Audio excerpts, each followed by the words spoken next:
Folks, we got the Hogs on the field on Saturday in Fayetteville. That's a good thing. Arkansas football spring style coming to a session. And of course, looking toward August and the 2022 season. We got Ty Hudson on the line. That's always a good thing as well from Pig Trail Network. Ty, what's going on today?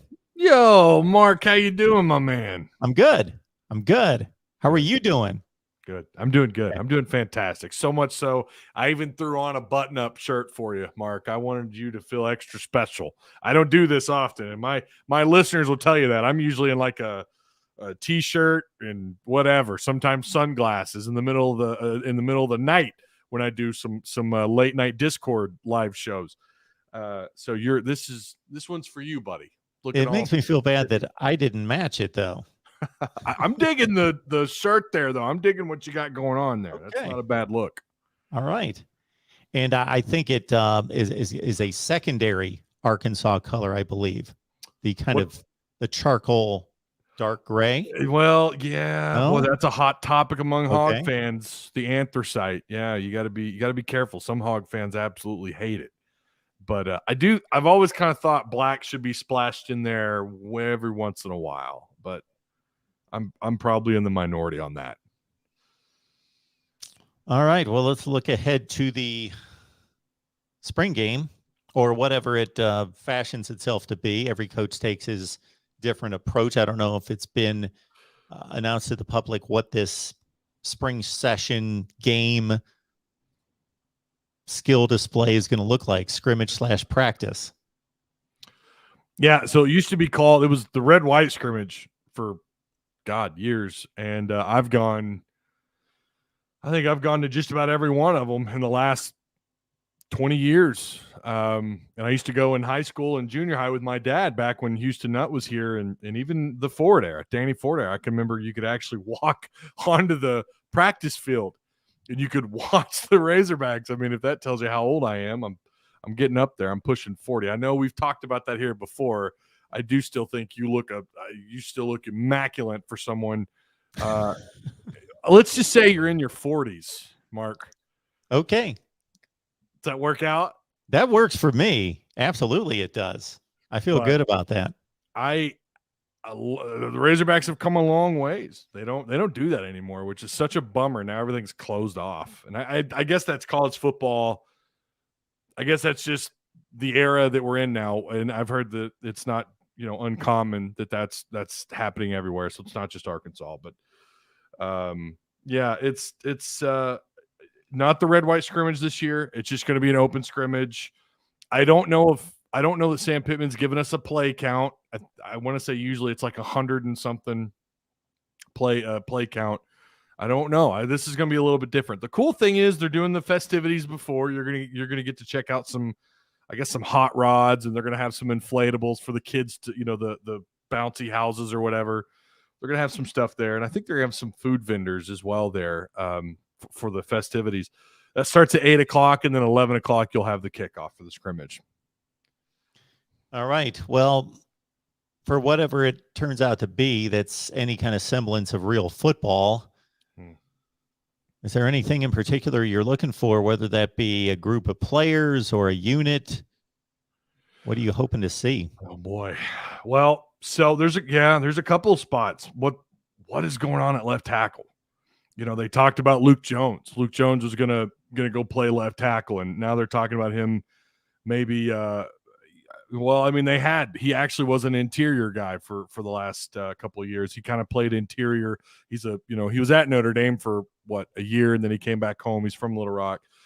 I've always been I like this kid. I've always thought he had a pretty high ceiling, kind of under the radar type of player, and was excited that hearing about him going to left tackle. And then they brought up last week that I think it was last week. Yeah, it was last week that they might move Tykees Crawford, who's been a right tackle. I mean, he was recruited to play right tackle. He was recruited since he's been on campus, he's played right tackle. He's the backup behind Dalton Wagner.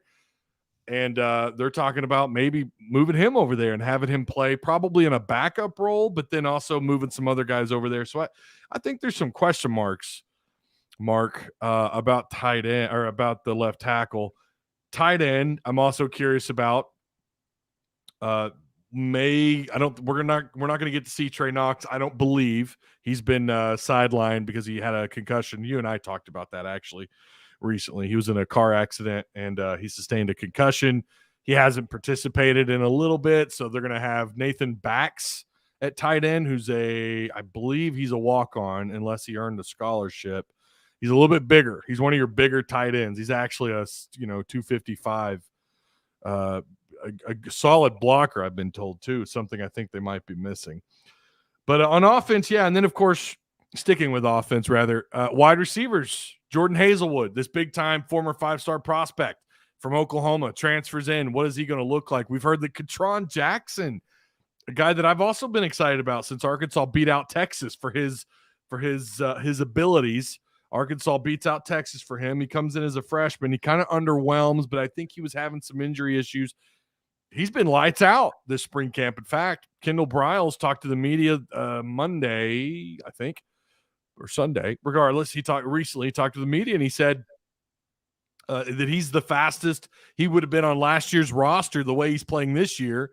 He would have been the fastest wideout on that roster from a year ago, and that's saying something. There's a little bit of speed last season. So you've got this 6'2", I forget his weight now, but 6'2", whatever amount of pounds he is, wide receiver who I thought was probably going to play maybe a little bit faster than a possession wideout. It sounds like he can run pretty quick, and he's going to have a full fleshed out route tree to run in the veer and shoot offense. Sounds like he might have his hands full. He might be someone who takes on quite a bit of the workload in the passing game. So there's all kinds of things on the offensive side of the ball.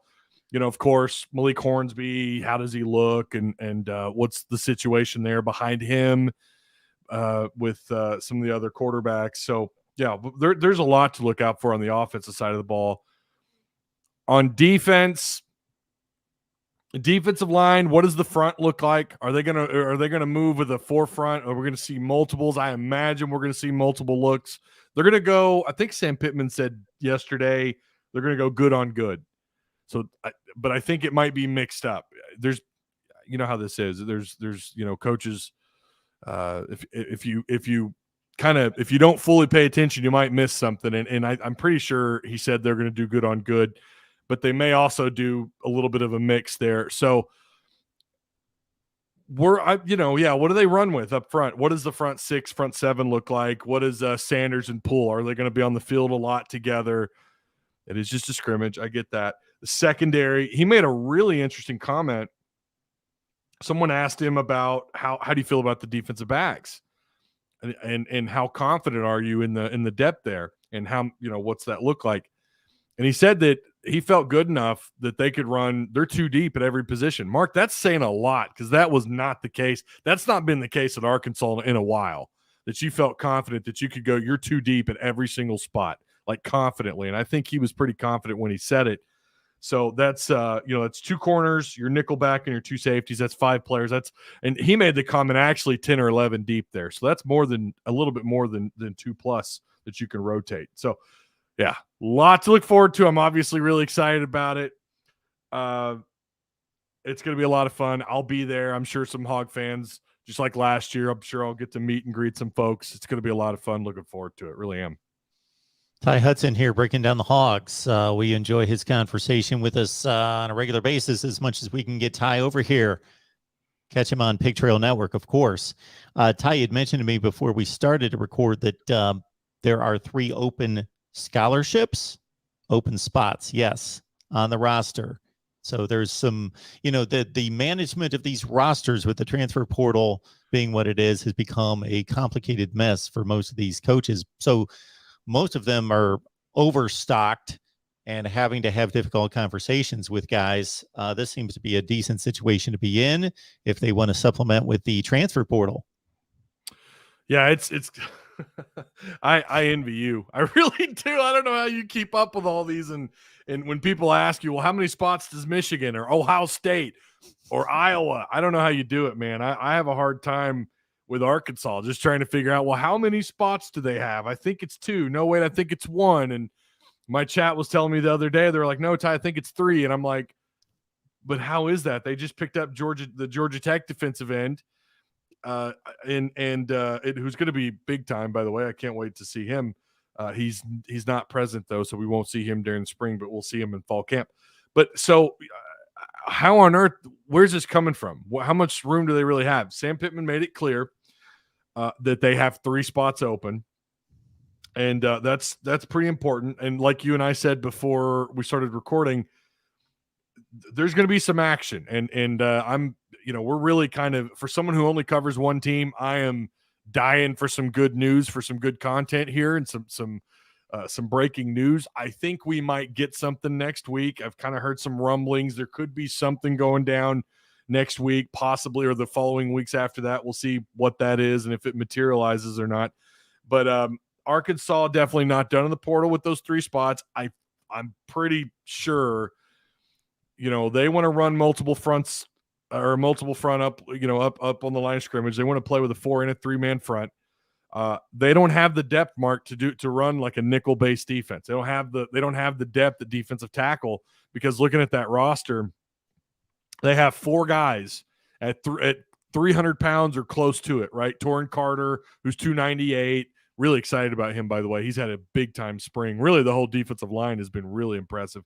Cameron Ball, who's at 313. Eric Gregory, who's kind of been a little bit of a disappointment, redshirt junior out of Memphis, Tennessee. He's at 302. And then the only other guy that you have close to that, Marcus Miller. Oh, and Isaiah Nichols. So you're about 4 or 5 guys there. But obviously, if you run a 4-front, you probably want to be a little bit thicker there, right? You want some more guys there. Marcus Miller's been – he's the young man who came up with Treylon Burks out of Warren, Arkansas. There was a point in time when the media was like, we haven't seen this guy. We don't know what's going on. We don't even know if he's still with the team. So I don't know where he's at on the roster in terms of the depth chart. So I think with those 3 spots, they're going to have to go with some defensive tackles, probably looking at least 2 defensive tackles. And then possibly, I've heard the conversation being maybe a wide receiver, maybe another linebacker. I'll be honest with you. I think wide receiver, there's a lot of bodies in that room. I don't think they're hurting at the wide receiver spot. I wouldn't blame them for going that route. I could probably see them going 2 defensive linemen, maybe another linebacker there, just to shore up the linebacker spot. They like to rotate those guys. But it wouldn't shock me to see them go the wide receiver 2 defensive tackle route, or even maybe a defensive tackle on another end. I don't know, but I feel like it's going to be at least 2 defensive linemen for sure. Ty is tearing it up on Pig Trail Network. Get on over there. Check out the content. It's a good time. He's got live streams. What days of the week? I'm off the regular schedule. I didn't tell you. That's my bad. I'm off the 11 a.m.s for right now because, like I said before, it's kind of hard to get content. So I'm kind of waiting for content to come to me, and then I go live. It's kind of random at the moment until we get back into the throw of things, which will probably be August when we get back to a regular schedule. But I'm going to treat this like an off season, a goal of 3 lives a week. I do have a sponsor that I need to keep happy as well. And I've got Patreon supporters I need to keep happy.